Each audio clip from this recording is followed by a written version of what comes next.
Le grand-père, il est parti en Argentine à la fin du siècle du 19, du 19e siècle. Ça y est? Oui, allez, Il est vas-y. parti là-bas. Tout seul. Une main devant, une main derrière. Il n'avait rien pour faire fortune. Je m'assois sur toi. Il a passé 5 ans en Argentine. Il a laissé sa femme, c'est-à-dire ma grand-mère maternelle. Il l'a laissé en Espagne avec tous les gosses. Et lui, il est parti tout seul, soi-disant faire fortune, parce qu'il y avait de l'or, il y avait de tout là-bas. Au bout de 5-6 ans, il est revenu encore avec une main devant, une main derrière. Et tout Rien du juste, tout. il restait le slip. C'était la misère complète. C'était pas encore l'époque de Franco, mais c'était 1920 à cette époque-là. Et donc ils ont décidé, ils sont partis en Algérie parce qu'on avait dit qu'à Oran il y avait beaucoup d'Espagnols et qu'on leur prêtait une ferme pour travailler et gagner de l'argent. Mais qui ça, le gouvernement, il leur disait? Donc notre grand-mère et notre grand-père maternels sont partis entre Malaga et Almeria, c'est-à-dire de Motril. Ils sont partis à Oran en passant par Melilla. Ils sont partis, non, c'est à... Peu importe, ici, ils ont fait escale. Avant d'arriver en Andalousie. D'Almeria. Adra. Mais ils n'ont pas atterri à Oran, ils sont partis par Melilla à l'époque parce que c'est territoire espagnol. Et de Melilla, ils sont partis à Oran. On leur a confié une ferme et ils étaient comme concierges. Et donc, ma mère, votre grand-mère, elle avait exactement 15 ans. Mémé? Non, Mémé, elle devait avoir 10 ou 15 ans. Mais mon père était déjà en Algérie. À l'âge de 5-6 ans, déjà, il était là-bas en Algérie. Il avait été à l'école. Il a fait 2 ans d'école, c'est tout. Donc, 6 mois d'école. Bon. Et il savait lire et écrire déjà. 6 mois d'école. Et là-bas, je le sais par ses sœurs. La rencontre a eu lieu à Oran entre ma mère et mon père. Et puis voilà, ils ont foyé. Et puis le premier le premier est arrivé, c'était François. Et puis il y en avait un derrière l'autre, elle disait. Marinette est venue, Joseph est arrivé. Et entre deux, il y avait des fausses couches. Dolores est arrivé, ma mère n'en pouvait plus. Mon père, c'était, comme on dit en turc, un zampara, c'est-à-dire il courait après toutes les femmes. Un casuelo, comme on dit. Un Casanova. Bueno, lo que sea. Oui, un mujeriego. Et même non, mais à cette époque-là, ils disaient pas ça. Les voisines, elles étaient passées avec lui. Et alors? Et puis, on arrive, 1935. Non, ta naissance. Oui, je raconte.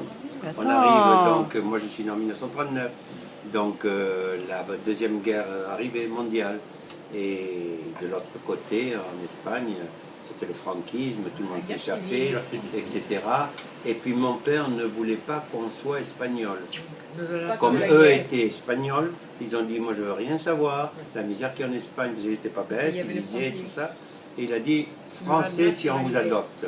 Si la France vous adopte, vous serez naturalisé français. Donc on a été tous naturalisés français à la naissance. C'était le droit du sol. Voilà. Et moi, eh bien après Mémé m'a raconté, après Dolores, il y avait des fausses couches, on allait voir Maria, là, je ne sais pas qui. Mémé, elle me disait qu'elle se mettait du persil là. Voilà, et puis elle dit, bon après j'étais une autre fois enceinte, j'en avais marre, et je me souviens comment ça s'est passé. Je dis, comment ça s'est passé, mais... Mamá, cuéntamelo. Pues mira, ha pasado así. Digo, non, mais oui, espagnol. Quand même, j'ai 40 ans maintenant. Alors, je vais te raconter. À l'époque... Arrête, chut, tais-toi, toi, hein. À l'époque, les préservatifs, c'était très rare. Oui. Ça se vendait très cher. Alors, quand une femme avait un préservatif, elle le soignait. Après l'avoir utilisé, on le lavait, on le talquait. Avec du talc, on le mettait dans un petit coffre, on le gardait là près de la table.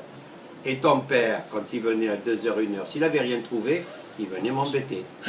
Alors vas-y, moi qu'est-ce que j'avais à faire? Je me laissais.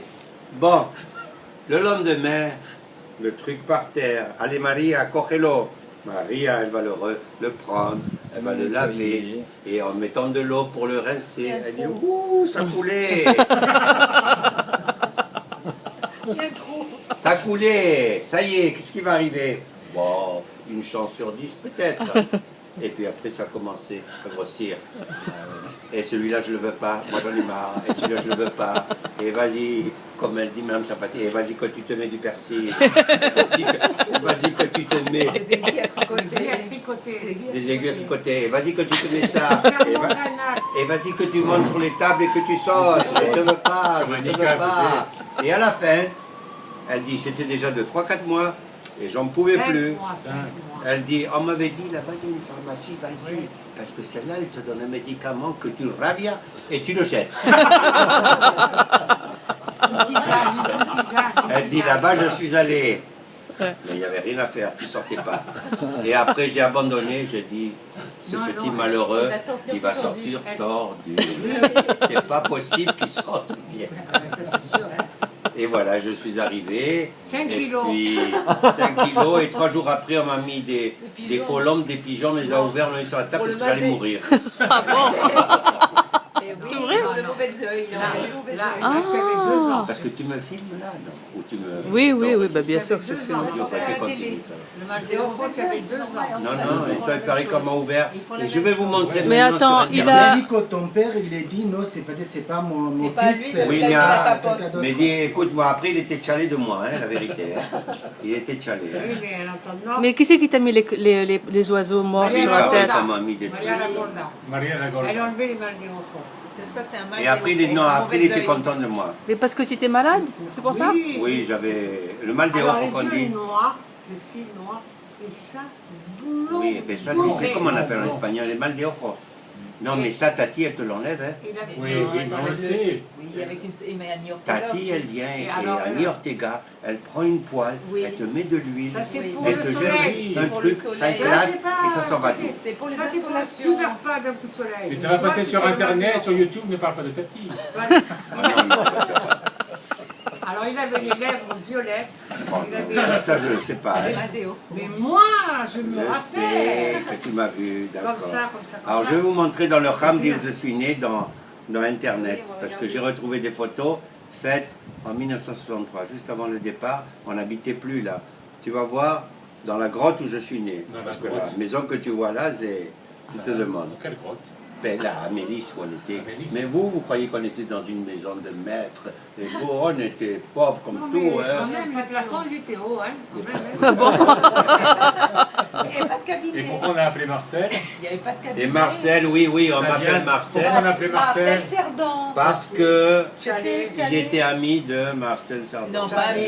Qui? Je Salvador? le connaissais. Mon père, il était fou de la boxe. Mais il les Et connaissait. François, d'ailleurs, pareil, il se Il levait avait- à 3 h du matin en il avait- Espagne. il avait écrit- Et donc, Ah, c'est pour je l'ai ça. montré un jour à la Ça- télévision. Marcel Marcel. Cerdan qui était avec Edith Piaf. Et la Oui, famille oui, de oui. Marcel Edith Piaf. Cerdan. Tu te rappelles pas qu'on avait la maison Oui, d'habitation on à est la gare, allé, on je était les sais. voir, c'est la Oui, famille oui, de oui. Marcel Cerdan, les filles là. Je Voilà. me rappelle Et pas. donc, Cerdin était venu à Oran, au Stade Gay, juste à voilà, côté de la ouais, maison. ça vient.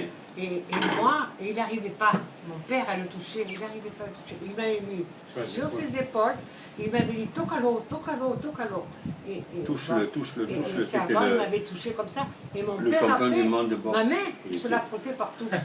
Oh, yo, yo. Ben oui, c'était une non, icône, mais- elle était ah non, folie. mais mon père, c'était Une la folie. boxe. D'ailleurs, il achetait des gants de boxe, dedans il mettait des pierres, et il embauchait des jeunes de 7-8 ans. Allez, venez faire la boxe Complètement. dans Faire le la quartier. Et tu voyais les gosses. Moi, si on vous raconte toutes les histoires avec d'Algérie, non, l'œil mais non, on ne comme peut ça, pas vous avec le- raconter. Mais comment ça se fait? L'épicerie de Et Mémé, après, tout c'est parce ça. qu'il a oh là des- là. Oui, vas-y, raconte une Mais la anecdote. porte, l'épicerie qu'elle avait, tout ça. Ça va, Comment elle était l'épicerie? Ben rien, ben, il y avait des musulmans, des juifs qui venaient. Non, mais elle il y était avait grande tout. l'épicerie. Mais elle faisait du crédit, Mémé. des bonnes Parce journées. qu'on était dans un quartier pauvre. Alors il venait le fils de Madame Boras. ¿Tú qué quieres? Un cuarto de café. Medio kilo de azúcar. Ya estoy alta con un cuarto de café. Un quart de café. Et qu'est-ce que tu veux? Un quart de café, 300 grammes de sucre. Alors j'en ai marre, hein? 3 fois par jour tu viens. Ça suffit. Tu lui dis à ta mère. Bon, je le marque, je le marque. Ouais, non. À la fin de la semaine, le samedi, ma mère, elle ne savait pas ni compter, ni lire, ni écrire, hein, ma mère. Mais les comptes, attention. Hein. Elle était là, Thomas, ça, tu le donnes à Madame Boras. Esto para la señora Martínez que no me ha pagado 2 mois qu'elle ne m'a pas payé. Les Garcia, Et moi, T'allais chercher même les rentrer gens. une sueur froide, j'aimais pas ça. Allez chercher, bah oui, demander Allez. l'argent. Vous comprenez, ma mère, elle a dit qu'il y a ça. Bon, ben dis-lui à ta mère que jusqu'à lundi, je ne peux pas payer. Allez, reviens. Combien d'argent tu as ramené? Ah, que ça? Que tu vas retourner encore ce soir. Si le mari l'a dit. Non, que j'en peux plus m'aimer, ça suffit. Et en 1958, pour gagner de l'argent, il y avait les premières machines à laver, mais pour essorer, tu tournais. D'accord? On avait un petit chariot avec 4... Une brouette qu'elle nous avait laissée, Madame Moret. Non, mais après, il y avait 4 roulettes. Et on avait acheté, Michel, il avait acheté avec ça, et c'était Marcel. Alors, 2 fois par semaine, tu me prêtes la machine? Non, Oui. on l'a loué. L'heure, c'est 5 francs. On l'a Allez, loué. moi, on mettait ça sur la charrette, et moi, j'allais porter la machine à laver, qui pesait, à l'époque, allez, combien d'heures tu vas laver? 3 heures. Laisse ça, reviens, va chercher la machine. Ben, c'est ce qu'on a passé. Et après, on était là. Et après, il y avait les rats qui se promenaient dans toutes les étagères. Il y avait du bruit, on était malade des rats, parce qu'à l'époque, c'était la peste de Camus, en 1940, par là, oui. C'est pas de blague. Non, mais c'est pas une blague, c'est une réalité. On sortait devant l'épicerie prendre le frais avec les petites chaises, comme les Espagnols, et tu voyais les rats, tac, tac, tac, tac, tac. Pourquoi? Parce qu'il y avait le camp américain, le débarquement en 42, ils sont restés 3 ans. En 45, on jetait tout. Et les rats, ça pullulait. Bah oui, bien sûr. Pour malade des rats. Et après venait Madame Châtonnet, la pauvre. Madame Châtonnet, Petit Pierre, il se rappelle, Qui c'est, Madame il m'a envoyé un mail. Madame Châtonnet, c'était une Toulousaine, écoutez bien. Bon, c'était une péripatée, Une dame de compagnie. c'est-à-dire horoscope, un homme. Son mari, il a fait la Légion, il a fait la Légion étrangère à Sidi Bel Abbès. C'était le siège, vous savez, que Bel Abbès était le siège de la Légion étrangère. Ils ont fait connaissance, elle devait travailler dans les bordels algériens, là pour les militaires. Bon, ils se sont mis ensemble, ils habitaient dans notre quartier. Et la bonne femme, bon, c'était ça. Et lui aussi. Mais avec une silhouette, tu vois par exemple, comme elle s'appelle, l'artiste de Saint-Germain-des-Prés qui sort souvent à la télévision. Oh, elle est connue, elle vit toujours là. Elle est bien comme ça. Non, dites non. Oh là là. Qui est une Française? Juliette Gréco. Ah. Comme ça, grande, élancée, et tout ça. Mais à la fin, après à la fin, elle longeait, je vais vous montrer la maison. Elle longeait le mur. Elle se tenait comme ça. Elle avait un sac en toile cirée noire de l'époque. Il y avait des... On remettait les bouteilles comme ça. Et elle allait tout le long du mur comme ça. Comme une clocharde. Oui, parce qu'elle était... Et elle venait à l'épicerie. Et moi j'étais méchant, la vérité, à l'époque, avec elle. Moi j'avais 10 ans, 12 ans, 13 ans à l'époque. Et quand elle arrivait, ma Châtonnet, il y avait du monde à l'épicerie. Elle avait un panier toujours caché pour mettre les... Il y avait les tonneaux pour le verre. Et moi je disais, ma Châtonnet, qu'est-ce que je disais en espagnol, qu'est-ce que tu veux? Elle tapait du pied. Et moi, Mme Châtonnet, pues dígalo que quiere, y yo te sirvo. J'étais méchant, je reconnais. Hein.